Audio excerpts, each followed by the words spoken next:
ఆంధ్రప్రదేశ్ రాజధాని అమరావతి ఏర్పాటులో చాలా కీలకమైన పాత్ర మీది. ఆ రోజున మినిస్ట్రీ మీదే మీరు కూడా చాలా కీలకమైన పాత్ర పోషించారు. ఈ రోజున అప్పుడు మీరు అనుకున్న విజన్ అవన్నీ చూస్తే ఏమనిపిస్తుంది? ఇప్పుడున్న పరిస్థితులు చూస్తే ఏమనిపిస్తుంది అమరావతి? అమరావతి రాజధానిని యొక్క మంత్రిగా నాకు ఇచ్చిన రోజు చంద్రబాబు నాయుడు గారు చెప్పింది ఒకటేనండి. నారాయణ ప్రపంచంలో ఉన్న టాప్ 5లో ఒకటి చేయమని అడిగారు. నేనైతే ప్రపంచంలో ఉన్న వాటిలో టాప్ 1 కావాలని, నేను ఎప్పుడు 1 కావాలని కోరుకుంటాను. ఏ వర్క్ చేసినా 1 కావాలని వాటిని డిజైన్ చేయించడం జరిగింది. నార్మన్ ఫాస్ట్ అండ్ పార్ట్నర్స్ లండన్లో, వాళ్ళు వరల్డ్లో ఉన్న టాప్ 5లో ఒకరు. వాళ్ళ దగ్గర డిజైన్ చేయించాం.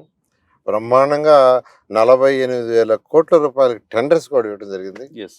9,000 కోట్ల రూపాయలకు వర్క్ అయిపోయింది. రోడ్లు కావచ్చు, డ్రైన్స్ కావచ్చు, డ్రింకింగ్ వాటర్ లైన్స్ కావచ్చు, ఆ అధికారులకి ఆఫీసులు కావచ్చు, ఇవన్నీ 9,000 కోట్ల రూపాయలు ఖర్చు పెట్టామండి. అయితే ఇంతలోకి ప్రభుత్వం అయింది. లేకుంటే మరొక 6 నెలలు ఉంటే ఆ వర్క్ మొత్తం అయిపోయేది. కానీ ఈ వైఎస్ఆర్సీపీ వచ్చి మొత్తం ఆపేసింది. అది ప్రజాధనం. 9,000 కోట్ల రూపాయలు ఎక్కడిది?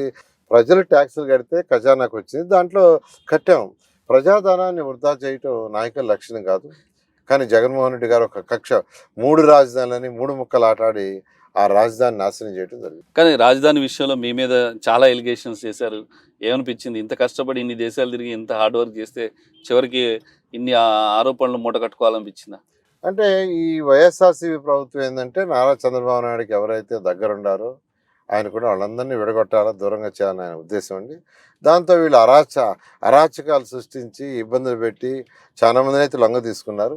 నేనైతే యాక్చువల్గా ఒకటే చెప్పాను, ఒక పార్టీతో ఉన్నాను మొదటి నుంచి, 1993 నుంచి.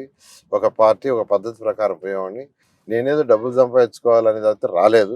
ఈ యొక్క మంత్రిగా రావాల్సిన అవసరం కూడా లేదు. ప్రజాసేవ కోసం వచ్చాను. అందువల్ల ఒకే పార్టీతో ఉంటాను. అందువల్ల నన్ను ఎన్ని ఇబ్బందులు పెట్టినా నేను దేనికి జంకలేదండి. ఎందుకు జంకలేదంటే నేను తప్పు చేయలేదు. న్యాయస్థానాలు ఉన్నాయి, న్యాయం చేస్తాం అనే దాంతో ఈరోజు న్యాయస్థానాలు న్యాయం చేయబట్టి ఈరోజు మళ్ళీ కంటెస్ట్ చేయడానికి అవకాశం వచ్చింది.